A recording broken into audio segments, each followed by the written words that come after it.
வணக்கம். என் செந்தில்குமார் ஜோசியர். இது ஒரு பொதுவான வீடியோ தான். இந்த வீடியோவில் என்னென்னா, நிறையா பேர் திருமணம் நடக்கலை, நாங்கள் அங்கே பார்த்தோம் இங்கே பார்த்தோம், திருமணம் நடக்கலை அப்படின்னு சொல்லிட்டு குறையாக இருக்காங்க. அந்த குறைக்கு காரணம் நீங்களே தான்.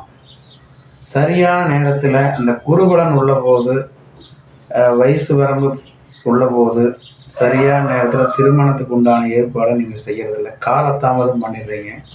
அந்த குருபலனுங்கிறது மாறிடுது. குருபலன் மாறினதுக்கு அப்புறம் தான் ஜாதகத்தையே பார்க்குறீங்க. அதுக்கப்புறம் பார்த்து நீங்கள் தேட ஆரம்பிக்கிறீங்க.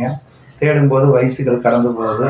வயசுகள் கடந்து போகும்போது பார்த்தீங்கன்னா பொண்ணு கிடைக்கல. அவங்க தகுந்த மாதிரி வயசுக்கு தகுந்த மாதிரி தான் அவங்க பார்ப்பாங்க. அதனால் குறுகிய வயசுலேயே, சிறு வயதிலேயே குருபலனை கண்டறிஞ்சு அதுக்கு தகுந்த மாதிரி நீங்கள் ஜாதகத்தை தேர்ந்தெடுத்து பார்த்தீங்கன்னா எல்லாருக்கும் திருமணம் நடக்கும். திருமணம் நடக்காமல் போகாது.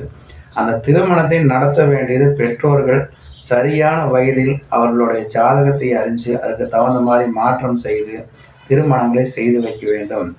இது நிறையா பேர் பார்த்திங்கன்னா நம்மக்கிட்ட வர்றவங்க எல்லாருமே பார்த்திங்கன்னா வயசாகிடுது, பொண்ணு கிடைக்க மாட்டேங்குது, கொடுக்க மாட்டேங்கிறாங்க, அப்படி இது மாதிரி அதோ உங்களுடைய குறைய அடுத்தவங்க மேலே தான் சொல்கிறீங்களா ஒழிய உங்களுடைய நிறைய நீங்கள் சரிவர செய்யலை அப்படிங்கிறதா என்னுடைய கருத்து. இது எல்லாருமே அறிஞ்சு சரியான நேரத்தில்